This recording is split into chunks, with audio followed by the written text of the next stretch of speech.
Welcome back to the Daily Crypto Roundup. Today we've got a lot to unpack. Bitcoin's struggling to hold that $100,000 level as analysts warn of buyer fatigue. Two major banks, one in Spain, one in the US, have just stepped directly into crypto trading, quietly reshaping how mainstream adoption might unfold. Institutions, meanwhile, are signaling they're back in for the fourth quarter, even as they warn about tougher conditions coming in 2026. And the analyst community? Completely split. Half calling this a mature, slower growth market, the other half convinced the next supply shock could send everything higher again. We'll go through all of it. The data, the contradictions, and what they actually mean.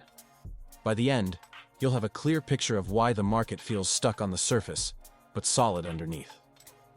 Before we get into it, make sure you're following the show, and if you're enjoying these breakdowns, tap 5 stars wherever you're listening. It really does help more than you might think, and it keeps the Daily Crypto Roundup growing every single day. Alright, let's jump in. Bitcoin's trading around $103,495 as of now, down about 1.5% in the past 24 hours. Ethereum's near $3,482, off just under 1%. BNB's around 977, pretty much flat. Solana's sitting near $161, weaker by roughly 3%. XRP's at about $2.44, down just over 3%. Dogecoin's at 17.6 cents, Cardano's around 57 cents, both a touch lower. Tron's the bright spot, just under 30 cents and up around 2%. Avalanche is 17.65, down roughly 1.5%, and Polygon sits near 17.7 cents, also slightly down. So it's one of those in-between sessions. Not crashing, not surging, just that heavy sideways drift that tells you conviction hasn't fully returned yet. That tone takes us right into the first big story.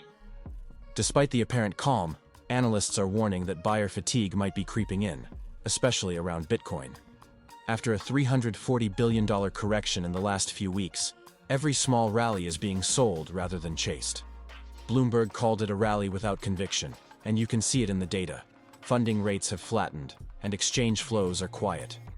Glassnode's latest numbers show balances on exchanges still falling, which means long-term holders are staying strong, but active trading volume has slumped. That's not bearish. It's just tired. Markets like this don't collapse. They doze off. And as K33 Research put it this morning, markets don't die of boredom, but they do hibernate. Now, against that sleepy backdrop, something very different is happening behind the scenes. Two major banks, one in America and one in Europe, have just made serious crypto moves. Let's start in the US with SoFi Technologies. They've officially launched SoFi Crypto, making them the first nationally chartered consumer bank in the country to offer direct crypto trading. Customers can now buy Bitcoin, Ethereum, and Solana straight from the same app they use for savings, loans, and investments. It's a small step in product terms, but a giant one in regulatory terms. A chartered US bank with deposit insurance is now openly offering crypto. That tells you something's shifted behind the scenes. The risk departments, compliance committees, and auditors have clearly decided this asset class is now manageable. Analysts at Piper Sandler summed it up nicely. The first bank through the door always takes the arrows, but it also sets the floor for everyone else to follow. Now cross over to Spain. Santander's digital arm, Openbank, just rolled out its own crypto trading platform, fully compliant with Europe's MiCA framework. Customers can trade Bitcoin, Ethereum, Litecoin, Polygon, and Cardano directly in the app, with a 1.49% fee and no custody charge.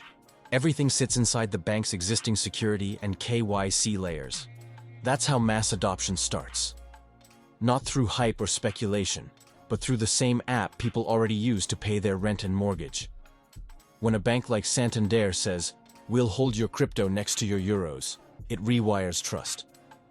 So you've got fatigue in the charts and banks building underneath, short-term exhaustion meeting long-term commitment.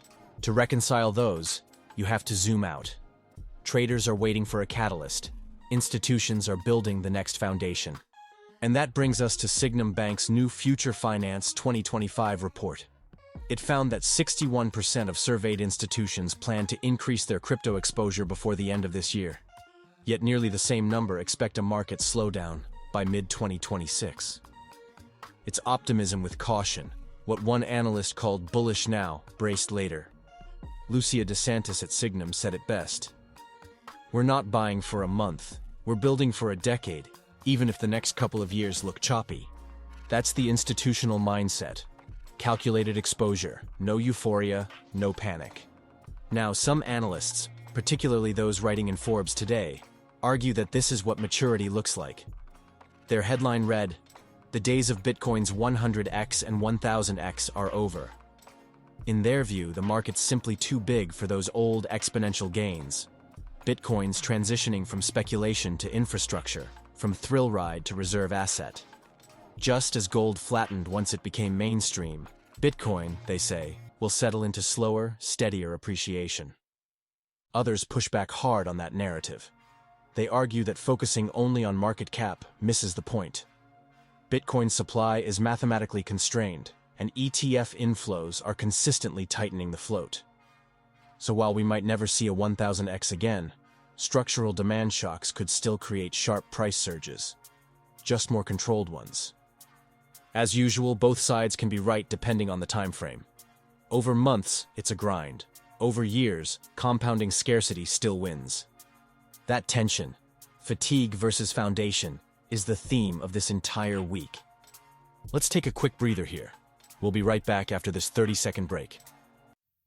Avoiding your unfinished home projects because you're not sure where to start? Thumbtack knows homes, so you don't have to. Don't know the difference between matte paint finish and satin? Or what that clunking sound from your dryer is? With Thumbtack, you don't have to be a home pro. You just have to hire one. You can hire top-rated pros, see price estimates, and read reviews all on the app. Download Thumbtack today. All right, welcome back to the Daily Crypto Roundup. Let's keep going. For 2 straight weeks, CoinShares has recorded about $1.3 billion of outflows from crypto investment products. Yet those same institutions are telling Sygnum they're about to increase exposure. On paper, that doesn't make sense. In practice, it does. They're rotating, not retreating. Selling liquid ETFs now, planning to re-enter once volatility resets or new fiscal year mandates kick in. That's why you get this sense of stasis. Capital's not gone, it's just waiting. In the meantime, miners are quietly adjusting their own playbooks. Bitcoin's hash price, the measure of miner profitability, has slipped back to early summer levels. Smaller miners are trimming their holdings, not dumping, just lightening up to manage cash flow ahead of another expected difficulty rise. Some analysts call that soft capitulation, but really, it's maturity. Miners learned from the last cycle. Don't over-leverage, don't hoard too long, keep the lights on. It's disciplined behavior. A boring signal. And boring is healthy. Technically, the chart crowd is watching a potential death cross form, where the 50-day moving average drifts under the 200-day. Historically, that's preceded consolidation, not collapse. The counterbalance to that is on-chain data. Coins leaving exchanges, wallet addresses increasing, and long-term holders refusing to sell. So you've got a bearish pattern on the surface and a bullish structure underneath. This back and forth is exactly what a maturing market looks like. No single narrative dominates. Now, circling back to the banks. Openbank's move is particularly interesting for the regulatory implications. MiCA doesn't just give banks permission to offer crypto, it gives them a template.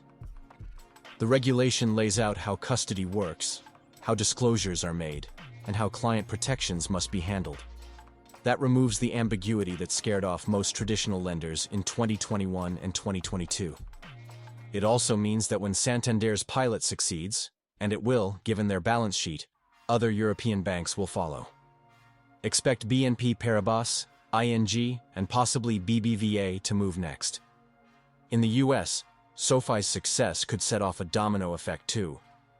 Once one bank shows crypto trading can coexist with FDIC insurance and treasury compliance, others will quietly start exploring it. That's how change spreads in finance, not through announcements, but through copycats. Meanwhile, ETFs continue to reshape capital flows behind the curtain. BlackRock's Bitcoin ETF has held net inflows for 21 of the last 25 sessions, even as retail sentiment softened. That tells you institutional buyers are still quietly dollar-cost averaging. Standard Chartered's desk noted this week that ETF flows are behaving less like speculation and more like pension allocation. That's the strongest possible complement for Bitcoin as an asset class. Combine that with today's CoinShares report showing mild outflows overall, and you get a clearer picture. Short-term positioning out, long-term funds in. It's the slow-motion handover from traders to treasuries. And while we're on the topic of slow motion, volatility is vanishing. The 30-day realized volatility for Bitcoin is sitting near 23%, the lowest since 2022. That's another marker of maturity. The asset that once swung 10% in a day now moves 1% and barely gets headlines. Some see that as dull, others see it as progress. Analyst Marcus Thielen called it the boredom before the boom. He believes reduced volatility is a prerequisite for the next institutional leg, because risk committees don't greenlight exposure when daily swings are chaotic. That's why these sleepy charts might actually be bullish. Stability breeds confidence. Now, about that fatigue we started with. There's fatigue at the retail level, sure, especially among smaller traders who've been chopped up by sideways action. But there's also accumulation happening quietly underneath. Wallet data from Glassnode show the number of non-exchange addresses holding more than one Bitcoin hit a record high last week. That's not what happens in a bear market. That's conviction growing silently while headlines scream boredom. Zoom out, and you see an ecosystem cleaning itself up. The speculative excess of the last run is gone. What's replacing it is regulation, structure, and seriousness. Banks are integrating. Institutions are hedging responsibly. Miners are managing balance sheets like adults. In other words, crypto's growing up. It might not sound glamorous, but that's what long-term sustainability looks like. Now, before we close, let's talk about sentiment. The Crypto Fear and Greed Index has slipped back to neutral after spending most of October in greed territory. That's not bad. It's balanced. It means traders are cautious but not fearful. Exactly the kind of environment where smart money builds positions quietly. And perhaps the most telling sign of all? Funding for early-stage crypto startups has started to tick back up after 6 consecutive quarters of decline. Not dramatically, but enough to show that venture capital is returning, selectively. They're funding infrastructure, compliance tech, and custody, not meme coins. When capital starts favoring the boring parts of the ecosystem, you know the foundations are strengthening. So, to wrap this up, what we're seeing right now is a market in transition. Short-term fatigue, yes. Long-term construction, absolutely. If you only watch prices, you'd think crypto's lost its energy. But look at what's being built. Bank integrations, institutional frameworks, ETF flows, custody pipelines. And you realize this isn't exhaustion, it's evolution. Analyst Dan Tapiero said it best earlier today. Every sideways phase in Bitcoin history has been a lull between revolutions. Maybe this is that lull. Drop your thoughts in the comments, hit like, follow, and as always, we'll see you at the top.